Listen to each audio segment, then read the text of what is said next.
I'm still talking uncut. I'm your host, Big Easy, with a new webcam. Co-host beside me, Master Distiller Sean Rigsby, and we're honored enough to have special guest John Bentz from the Firefighter episode of Master Distiller. How you doing? Welcome to the show. Welcome to the show. Thank you.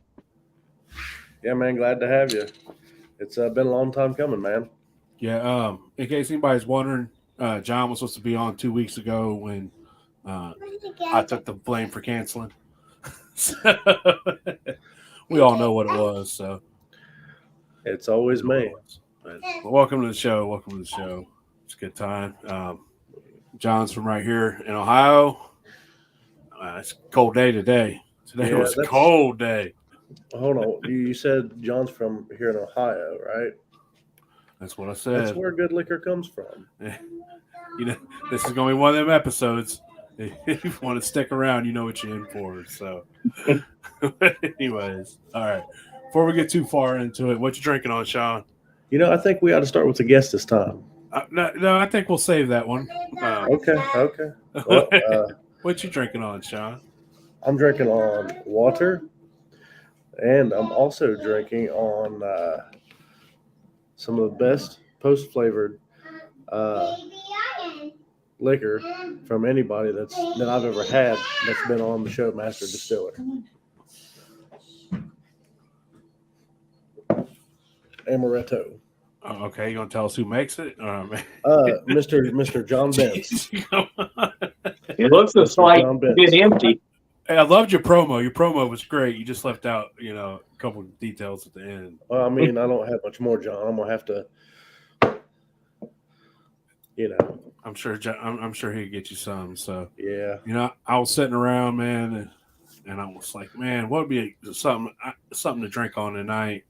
And I seen that there's this thing and it won awards. So I went ahead and I pulled out the old award-winning High Rye. I'm gonna have me a glass of Firefighter, and we're gonna have a good time. Well, I'm going a little bit more on the friendly side. I got my buddy McCloskey's cheesecake. Man, I've been That's wanting to some try good that. shit right there, man. I haven't That's got to some good try shit. that yet. So, you got any left, Sean, or did you drink it all? About that. Yeah, I've drank both bottles. I had to clear the normal cheesecake, and then I had the strawberry, I believe.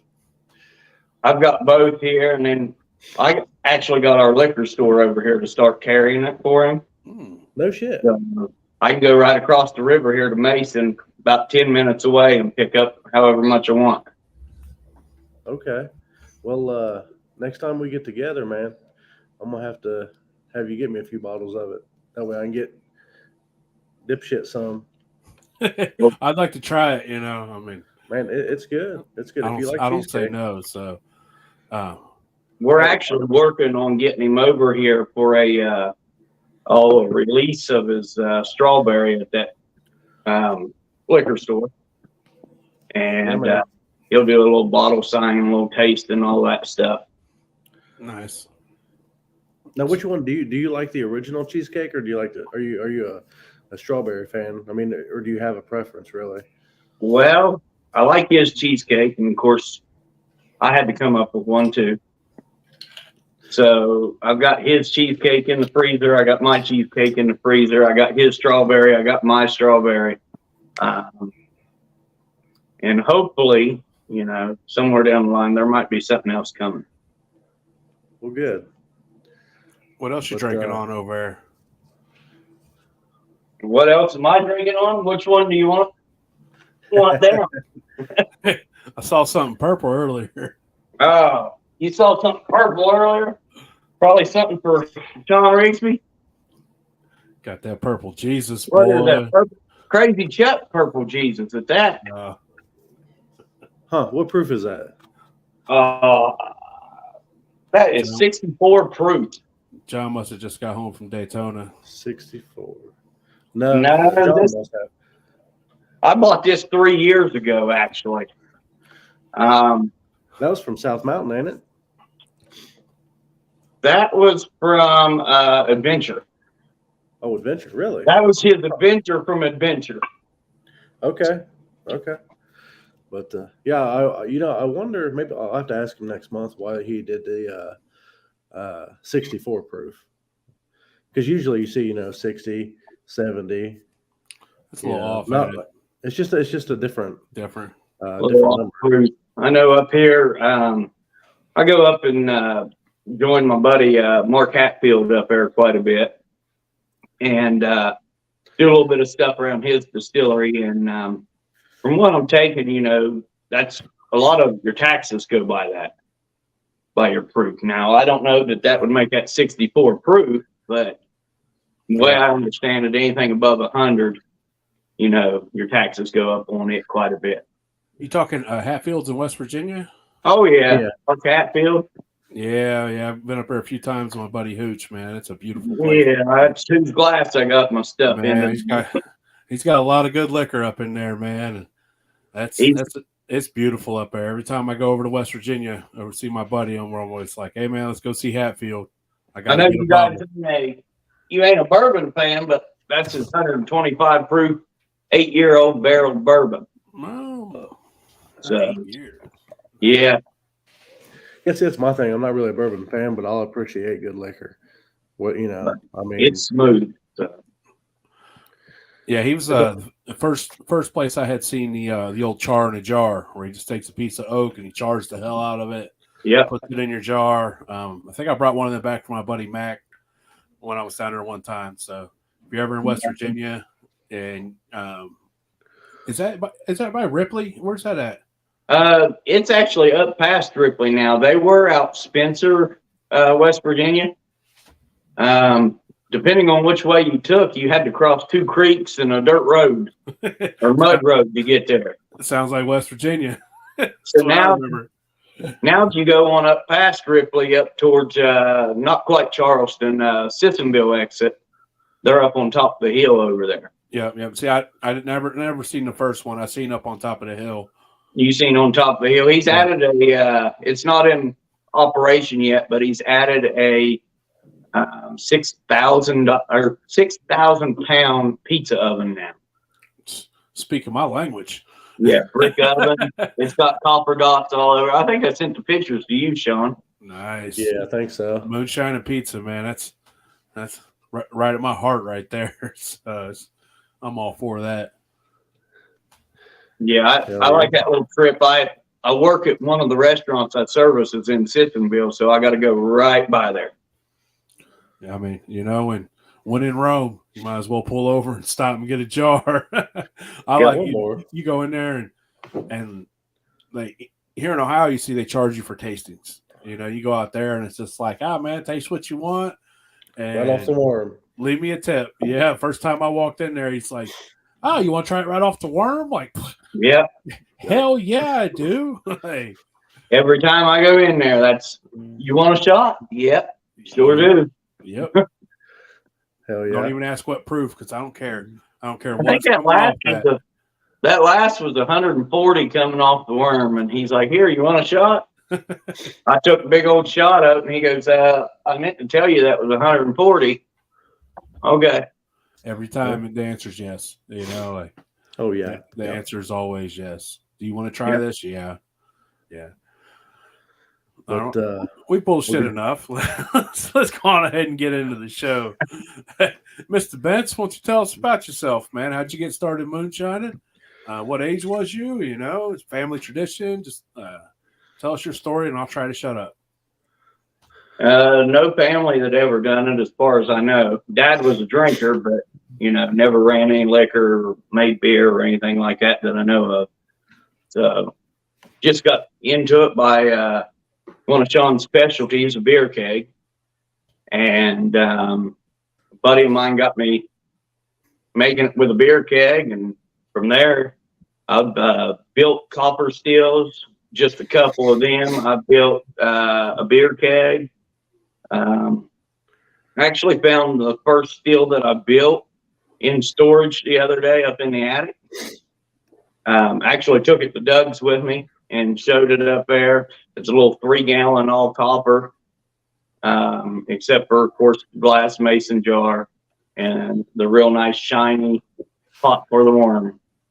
So Okay. that's been memory lane. that's been 15 years ago.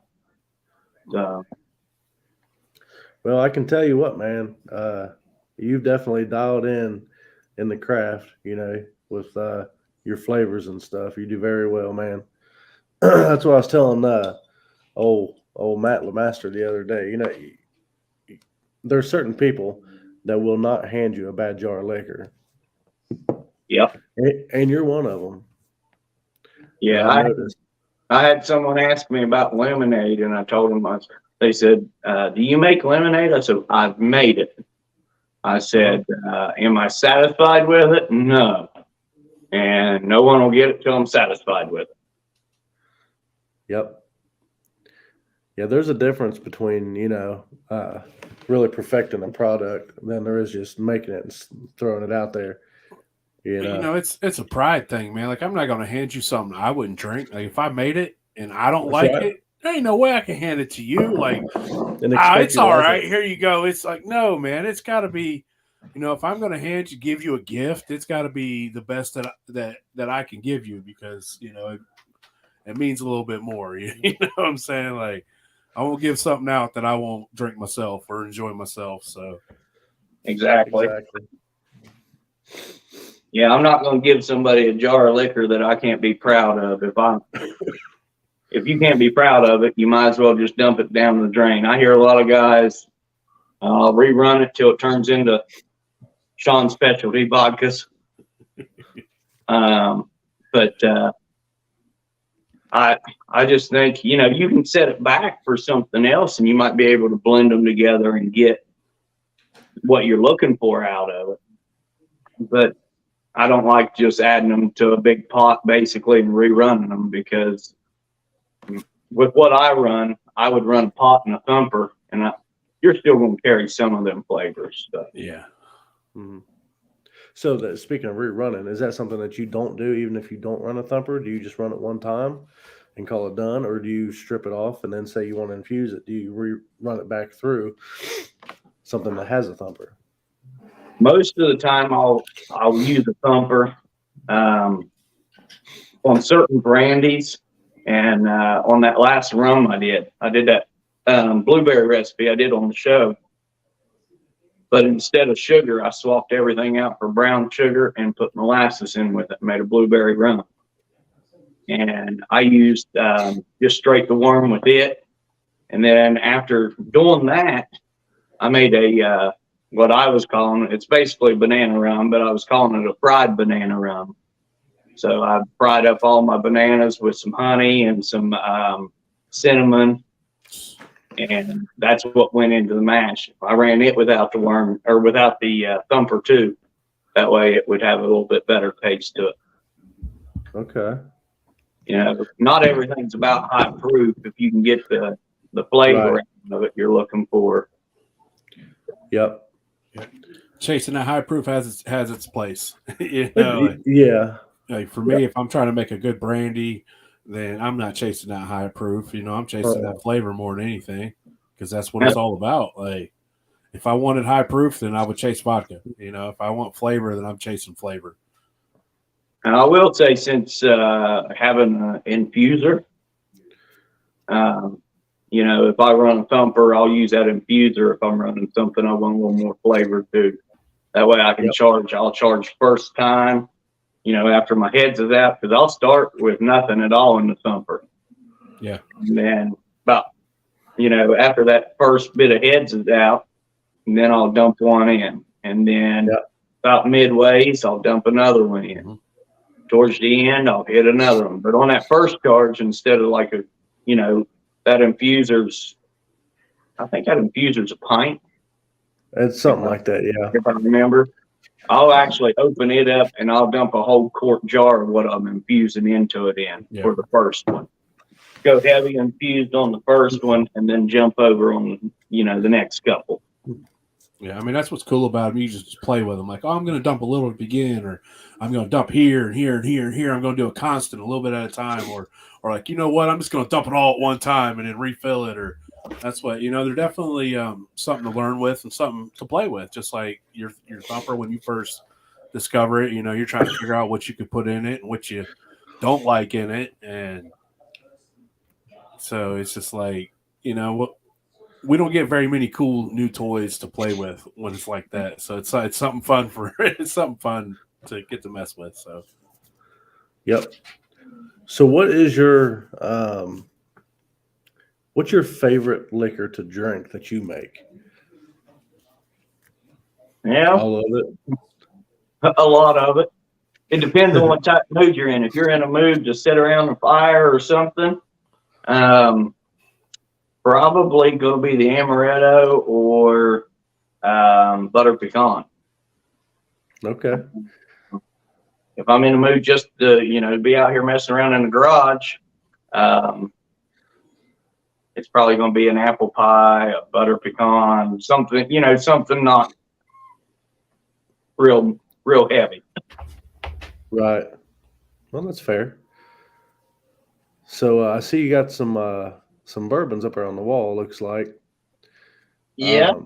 Is that something that you've jumped into, or I play around with them. anything? Do you? Yeah, I play around with them. I've got some underneath here, like that's a sour mash bourbon. Okay. And then I got a blue corn bourbon sitting down there. So, are you aging it in barrels, or are you? I do some in barrels. I've only got a couple. What are they? 2.5 gallon barrels. I'm not the type that can, some of these guys talk about they fill up 30-gallon barrels and let them sit. I don't have that willpower. Yeah, it never gets full.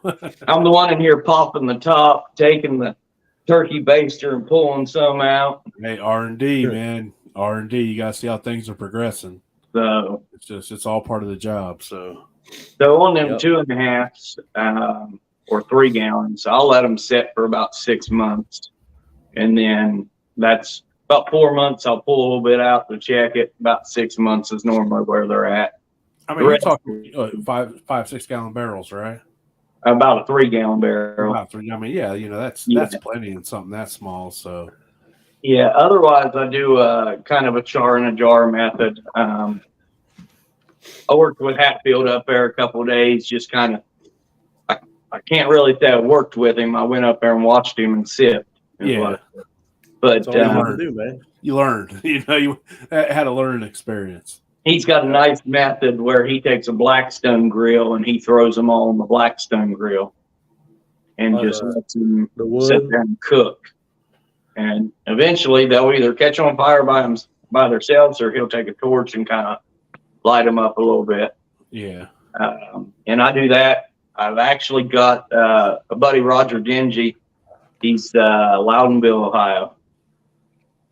He brought me down a big, I don't know what to call it, firewood stump, whatever.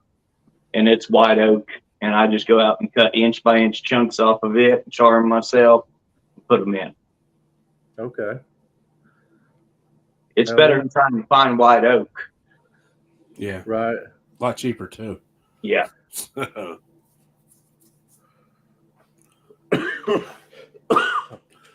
So, how do you remember how we met, John? Or when we met? It would probably be a very painful time, not just meeting you, but I had that day that we met, we was up there at New Straitsville.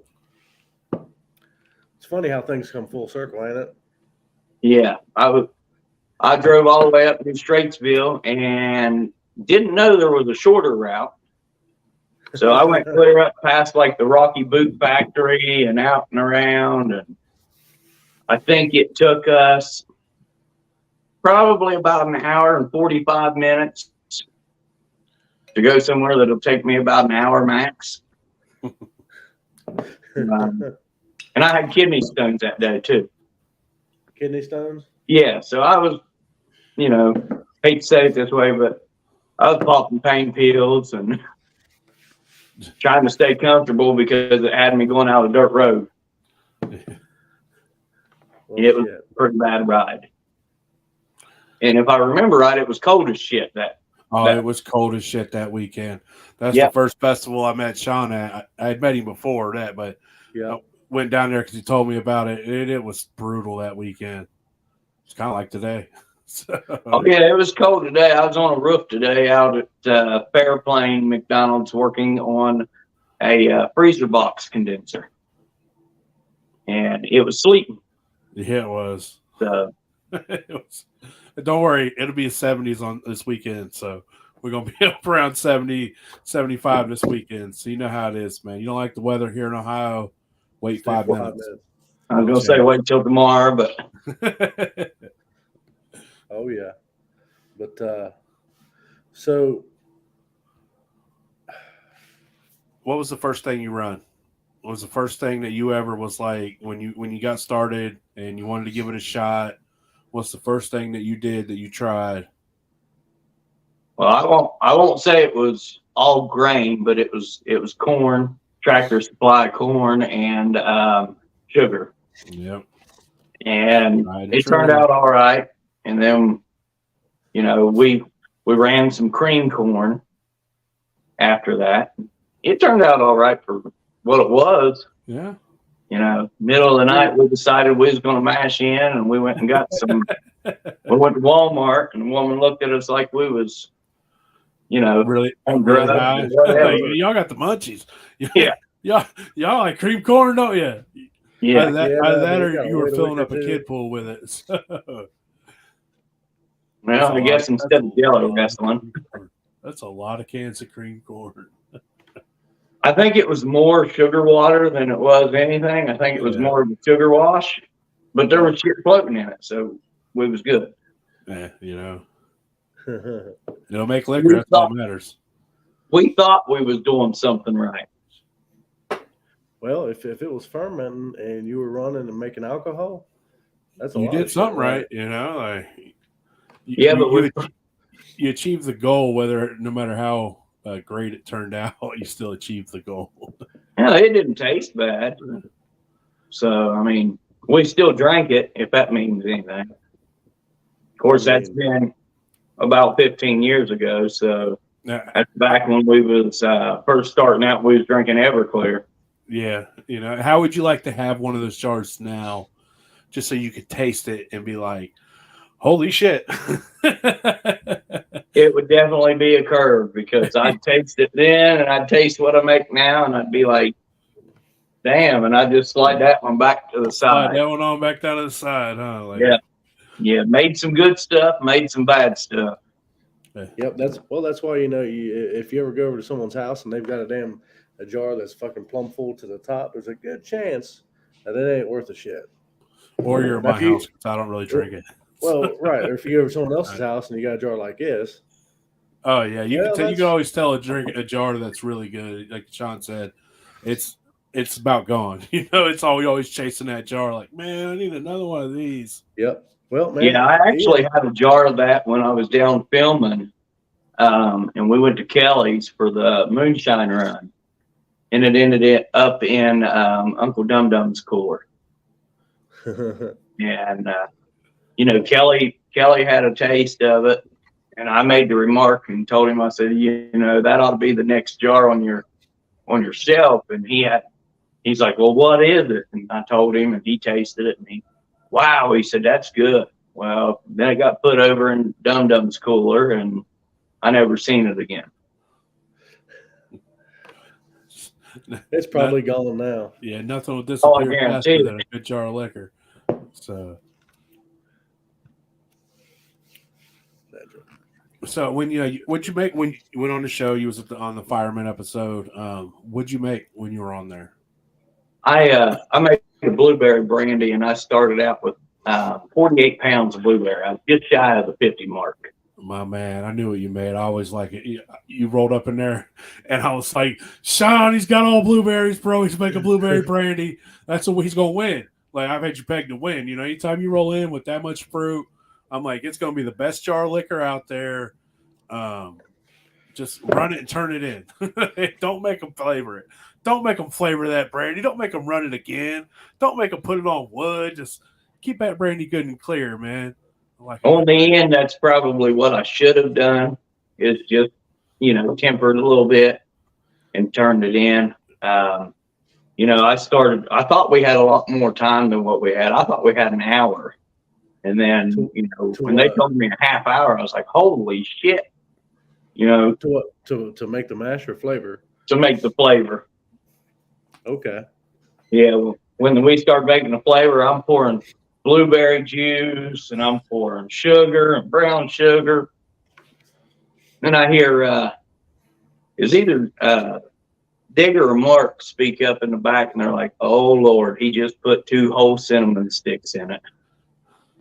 But then I'm over there filleting a vanilla bean and, going the whole 9 yards. And when it comes time for me to turn it in, it was still kind of warm.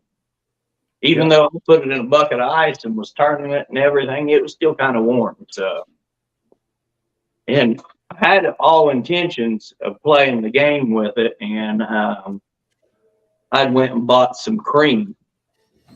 And I was going to make 1 jar of blueberry cream, and I was going to make 1 jar of blueberry cobbler, and I was going to sit there and sip on the cream and see which one they looked at the most. Yeah. But I never could get it cool enough that I felt comfortable adding that cream either. Yeah.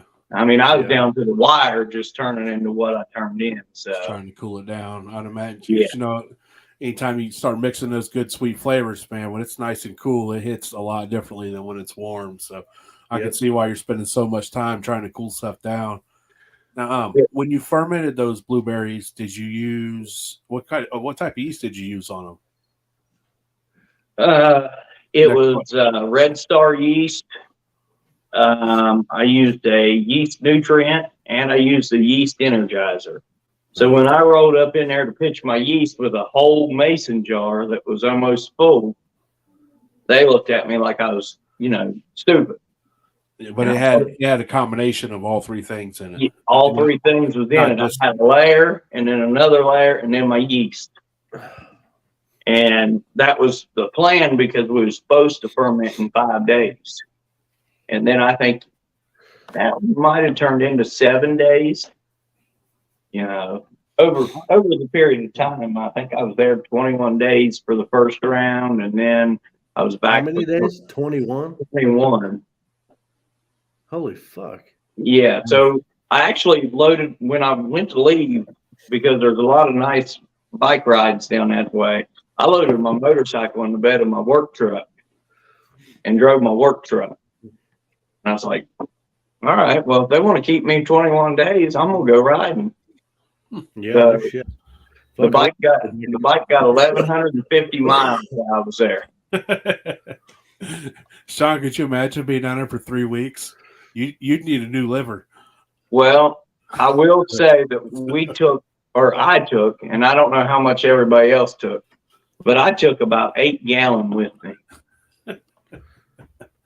And I took stuff like, I made up several little bottles. I think you seen my little bottles, Sean, like that little one up there, 375. I took some of those, and then I took the rest in quarts. And Richard ended up with all the butter pecan. Said he ate it on his pancakes. So that's funny. Yeah, it was funny, man. Big party. It's funny you say you went down there with that because when I went down, I didn't take a drop with me. And it was funny, right? So we were sitting there around the fire, and Scott was like, hey, come over here and try this vodka I made. I'm like, fuck. I tried it. I'm like, son of a bitch, that's fucking good. And he goes, what'd you bring? I said, nothing. I said, I ain't going to let you try my shit before I beat you. You said Bush Light? Sean brought his thirst. Sean came thirsty. That's what happened. That's what he came. Yeah, they looked at you and you said latte. There wasn't no apples back then, huh? They didn't have no Bush Light apple back then. Yeah, I'm still not a fan of that. Sorry. We went to Chop House. Of course, Easy, you've heard that before. and I asked for Bush Light, and everybody just fucking looked at me and started laughing. I had about the same thing happen to me.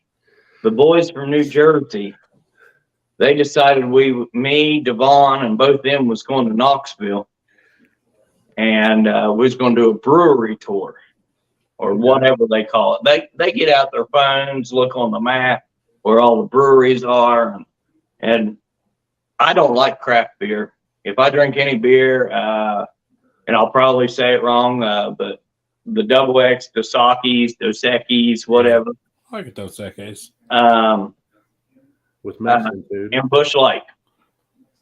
And they took me in there, and that was after the night of, being at Kelly's all night and sleeping on the bathroom floor of the hotel. Oh, no. You can't just say that. Like, now we need backstory. Give us some backstory. Well, how you ended up on the floor.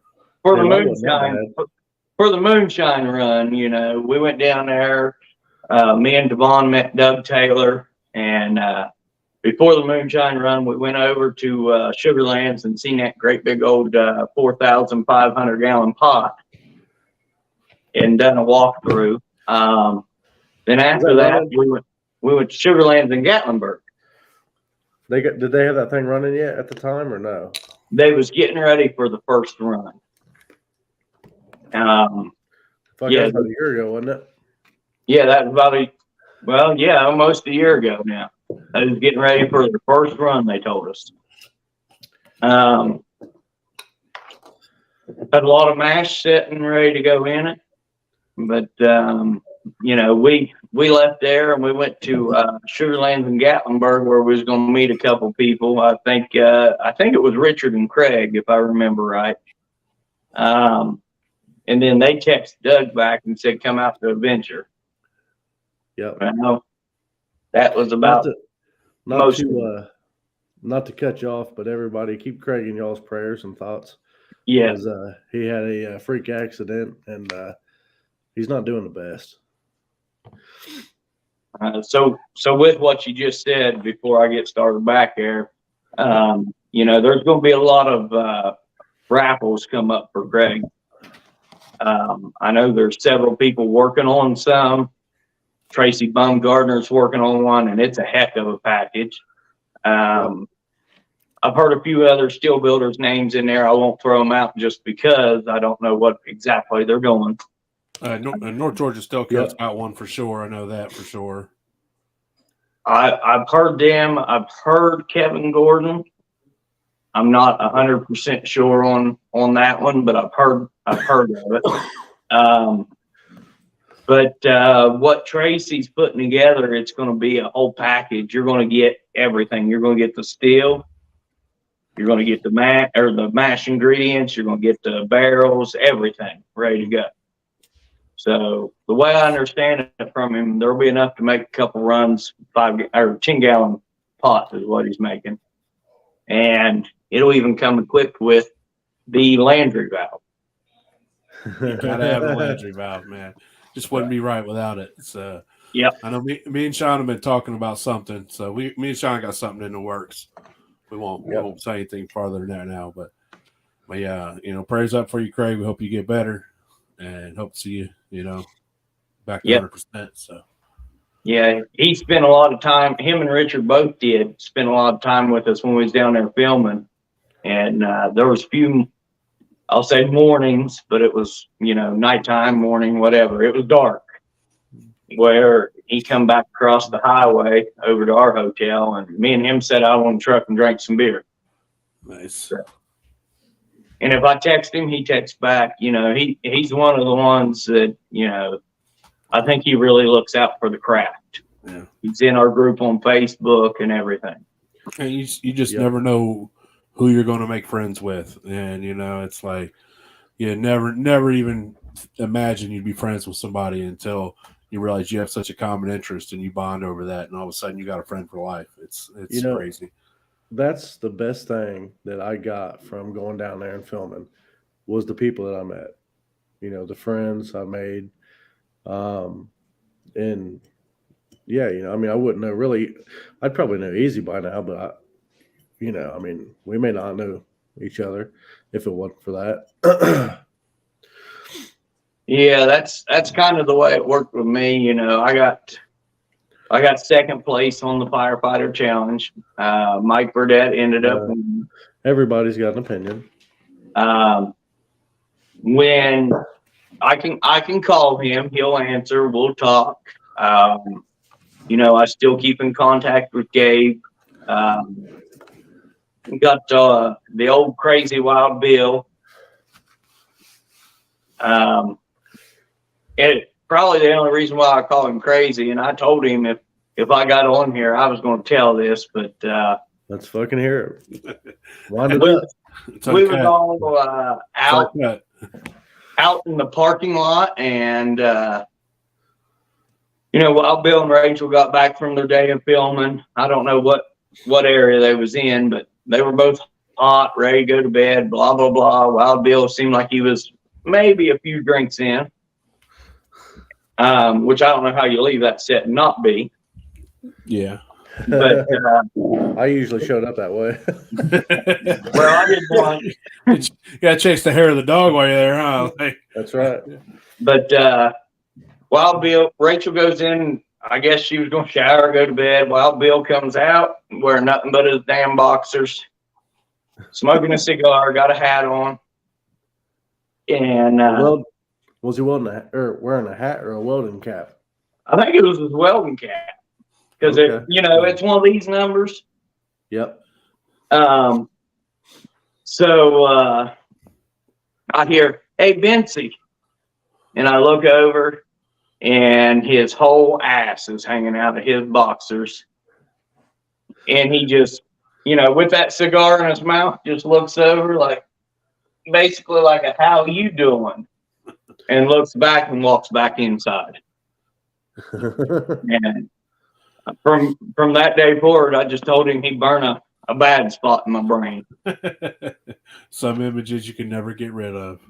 But there was a lot of good people, and that's, you know, I got second, like I said. That's what I took out of the competition was all the friends. I talked to Tommy and Vicky Shin or Schwinn. I've not met them yet. He's a cool guy. I mean, I can't remember. I think he might have said maybe Sticks. I'm not sure, but he drove tour bus for a couple rock bands. Okay. And then, you know, Devon, which me and him met a couple of times before we went down there. But Mike, Gabe, this little girl right here, she brought me that whiskey, Faye. And that's a chocolate rye. That's one of my ones I really like. So, but yep. Yeah, several good people, and that was the main thing I took from that competition. You know, I'm working the same place I was working before I went, doing the same thing I was doing. So it ain't like, you know, major change to me. Right. But so what was your expectation when you went down there? Did you go in gung ho like I want to win? I'm here to win, or was it? Or everybody wants to win. Yeah. But really, I mean, I probably went down looking, you know, I'm going to win. But by the end of it, especially walking up, you know, meeting Gabe for the first time, meeting Mike for the first time. Gabe was, I was told it was going to be a firefighter challenge where you're kind of first, I was told wear your fire gear. And I said, do what? And she said, well, kind of like your Class Bs or whatever. So I wore a T-shirt. Don't let me cut you off too much, but so all three of you guys are firefighters that was on there? Yes, to the extent, I'll say I'm still an active firefighter. I'm a lieutenant with Station 10. And you got Gabe. He had since, moved on to another occupation. He has the rustic something landscaping. Okay. I share his stuff every once in a while when I see it on there. And then you've got Mike, and he was with Cahaba Distillery, but I don't know exactly if he's still with them or what. He has K-Bug Moonshine. Okay. If you don't mind me asking, I think there's a history behind that. Do you know the history behind the name? K-Bug. Yes. So the way I understand it, I know he told me about it. I don't know the years or whatever with it, but K-Bug was his daughter that he had lost several years ago, and her name was Kaylee.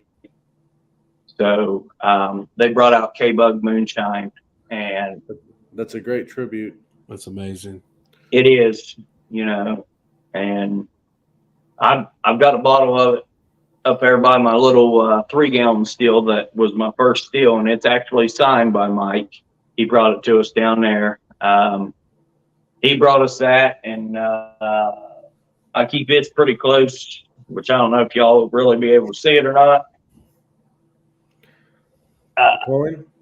St. Florence, the God of Fire, and then okay, the Maltese Cross. Gabe brought us that. Mark brought us one of his patches. Oh, Mark Ramsey. Mark Ramsey, Newport patch off of his gear, and then Mike brought me a patch down when we went back down and gave me a patch. So. Okay. So Easy, what was that face about? Did you not like what you were drinking? No, I don't. I do not like this. Is that still? Is that still the rock? It is the high rock, man. I just, it's like it's the joke that just keeps giving back to me. I guess I don't have nothing else beside me, and I keep getting thirsty, and I can't you probably need some old Doug Taylor's up there. Well, if Sean had it, he'd drink it and not share it with me, which I don't blame him. I do the same thing. Doug Taylor's? Yeah. Whatever. You got the American Rebel? No, I got some of that peach. I got his aged peach, and then I got that American Rebel. Are we going to see you at the Farm to Bottle in August? Yes. Yeah, I'm scheduled to be up there. Wilmington? Yep. Man, we're going to have a good time. Yeah. It's going to be a good time. She had put something on Facebook, and it said that she was looking for, microbreweries or brewers or whatever. And I sent her a message, and that's right before I messaged Sean. And I said, hey, what about getting some of us guys? You got a lot of Ohio guys that, has been on the show. You've got a lot of West Virginia guys. That might be a nice little addition to it. That's going to be the festival to be at. I think if they could keep growing in the size they've already grown this year, because if I understand right, this is the first year. Yep. And I think that's going to be the festival, that, they've got down south, they've got the popcorn, they've got all that. I'd like to see us get something up here. Yeah, the Straitsville Moonshine Festival ain't about moonshine. Like it's not. So it's the Moonshine Festival, but it was really lacking last year. So I meant to tell you. Do you remember Tom? Who are you talking to? Both of you. Well, more so you, Easy. The guy that run that still back here. Oh yeah, the old man that was running the old still back there. Unfortunately, he's no longer with us. He passed away. Yep. That's what Paul and Rich was telling me about the other day, and that's another thing too, John. After this, we'll have to talk about that a little bit. Okay. But yeah, it'd be real cool. It's real central, I know it's down in southern Ohio, but it's still it's real central. It's not too far. Like it's a good drive, man, and And he's got quite a few guys so far. If you just look at his list, it's crazy, the list of people that he's amassed to come already. Yeah. So I know we're going to have him on. What'd you say? July. We're going to have him on in July, Sean. Who? Dan. Actually, he's talking about here next couple weeks, maybe get it out there. So yeah, well, it'll probably be in June. It'll be in June. Cool. But I'm definitely looking forward to that. And mainly a bunch of Ohio guys are going to be there. Ohio distilleries. Yeah, I mean, even you go to the jam, there's a shit ton of Ohio guys when we go down to the jam.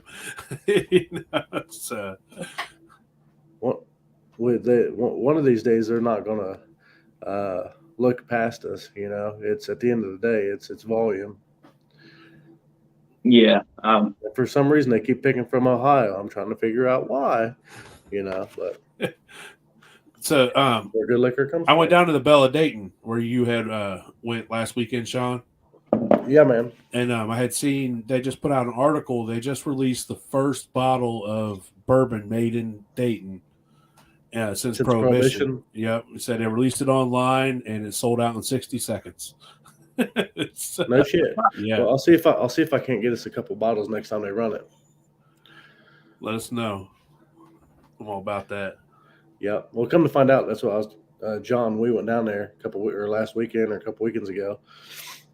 I had a tab open, right, and we went to get ready to leave, and these couple guys kept just standing at the end of the bar, and they kept like glancing over at me.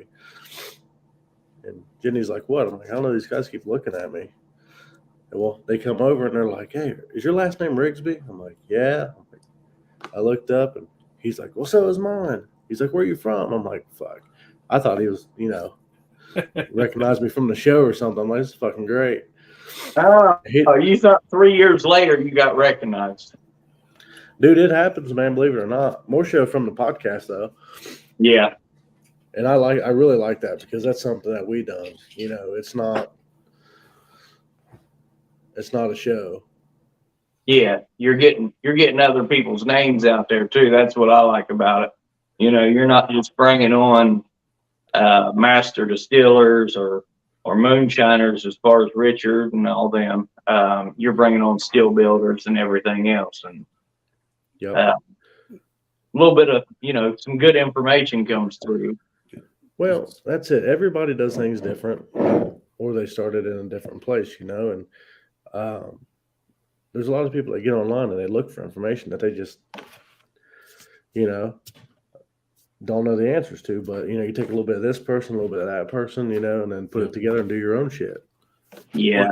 When I left the Bell, I went over to Dayton Barrel Works, and I'm sitting there. And I'm like, "Hey, is Bill in?" And the guy, the bartender's like, "Nah, he's not in today." And he just gave me this funny look, like, why the hell is this guy asking for Bill?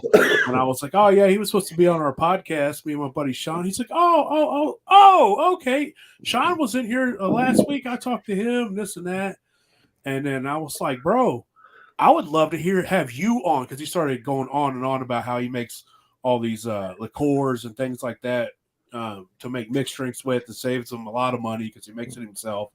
And I was like, "Bro, I would love to have you come on and hear from your side because you're a different side of alcohol." And he's like, "Well, I didn't think you never crossed my mind. I figured it was just all about moonshine and stills." Like, no, man, if you deal with alcohol, we want to hear you speak. We want to hear your story. We want to hear why you do the things you do and how you do it because making mixed drinks is a big part of being a moonshiner, as you know. Yeah, as you know, you can either master that craft or be like, "Nah, that's not my deal."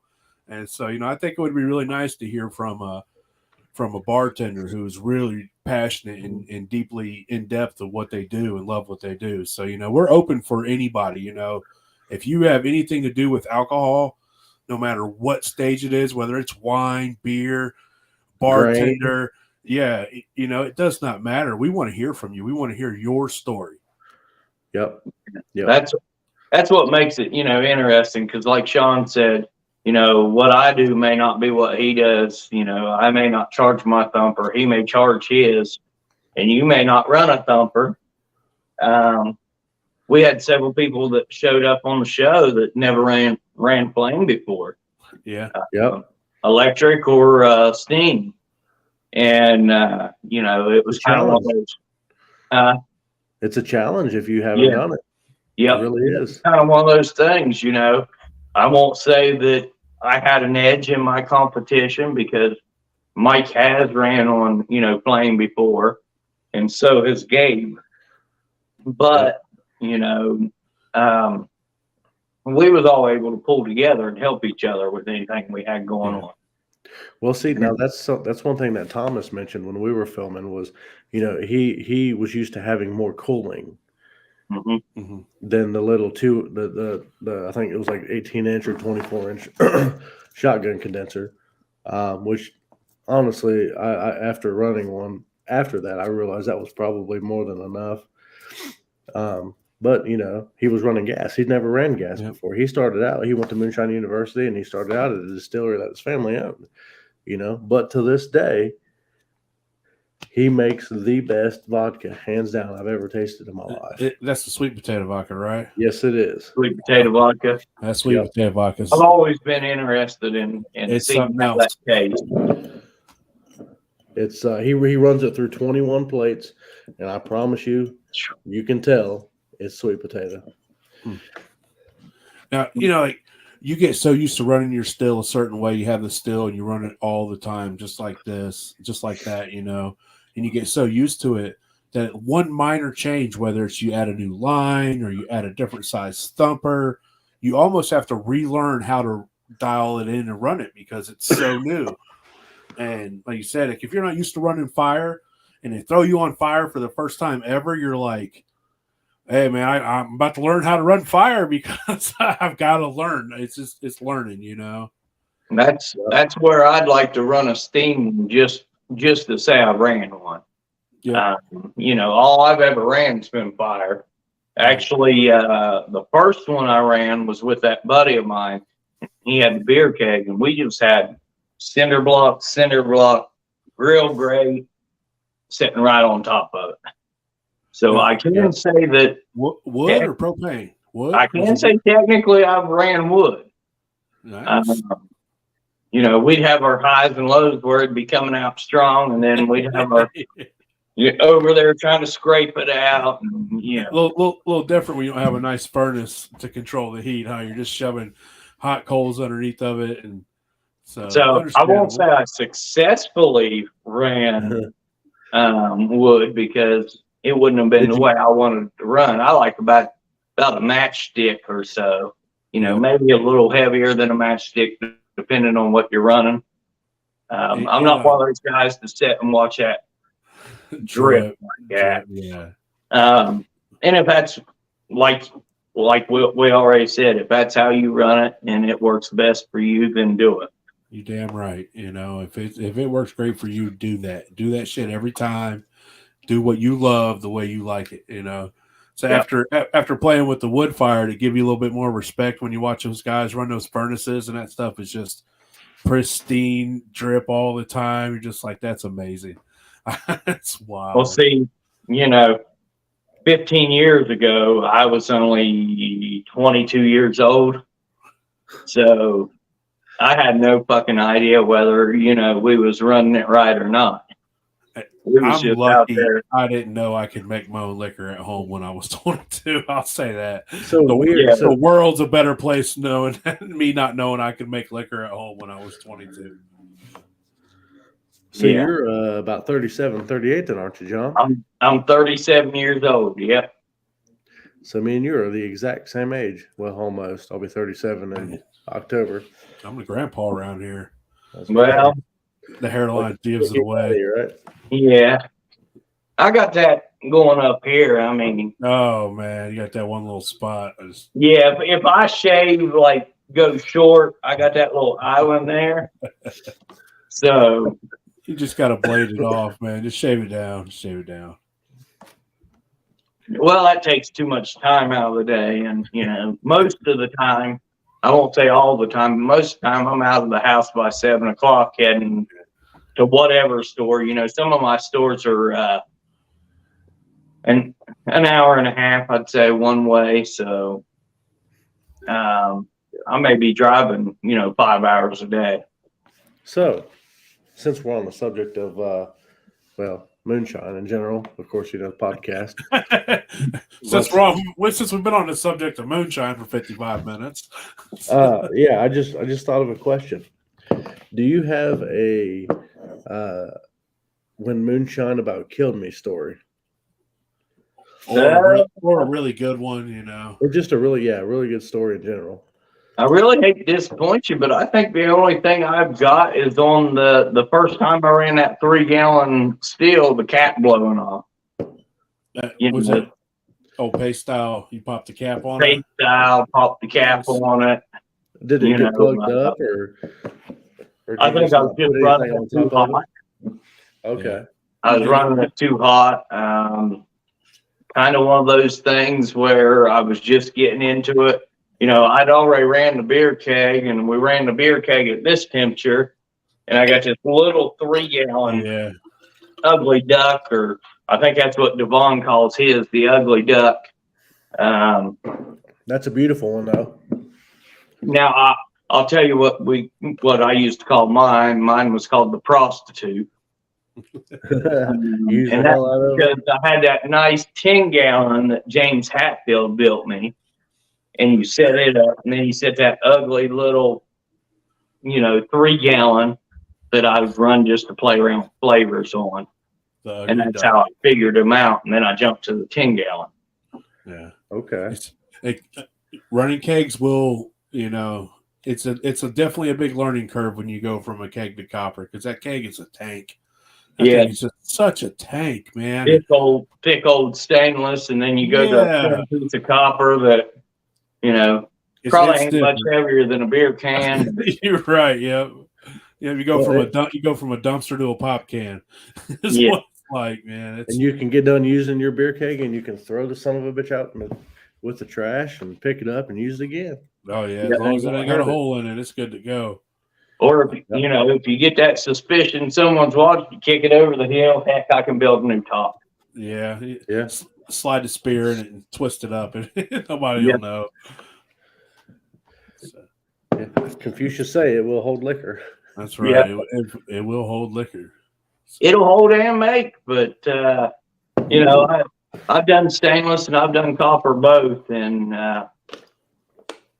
really, taste wise, I don't really taste anything different on the copper myself. But cleaning wise on the stainless, it's a hell of a lot easier. It is a lot easier just to spray it out and go on about your day. Yep. Well, and everybody complains about, you got to have copper, everything, all this and all that. Well, as long as it's in the vapor path, that's where, you really need it. Mm-hmm. Yeah. I think both of you seen, Bertha, my little one. And it goes, it comes out of stainless and goes to copper all the way out. So I think I'm safe there. Oh yeah. Well, there's, you go to these big distilleries, man. Most of the time they have copper, unless it's like a big distillery where they have, an umpteen amount of fucking money. Then they got stainless pots and copper columns. Yep. It just, financial wise, it makes sense. Yeah. And that stainless, it's going to last forever. Oh yeah. Rinse it out and roll on. Yeah. It's just so much easier time. If your time is money in a big distillery, think all the time it would take to keep that big giant copper pot clean and the steps you got to do. And, you don't have to worry about a solder joint failing ever because it just used it for 100 years. So. Now, with what I do when I get off work, and even while I'm on work, I'm a volunteer firefighter. So if I would be running something and I'd have to leave, the copper steel, it's going to cool down a lot faster. And, coming back to stainless steel, I could fire it back up pretty easy and it still have quite a bit of heat still left in it. Yeah. I mean, that's kind of a pro for me, other than the fact, I got to shut down. It works great for you, and that's what matters. So, You know, do you have and any? You have any aspirations of owning a distillery, putting a label out, or is it still just like, man, this is a great hobby. I love doing it, and that's all that matters. But at the end of the day, it's always a hobby, and whether I go where I would get a label or a distillery or whatever, either way, it'd be great. But as a hobby, I'd still play with it, even a little bit. Nice. Try new flavors, whatever. But I would like to get my own distillery. I have looked at a couple buildings.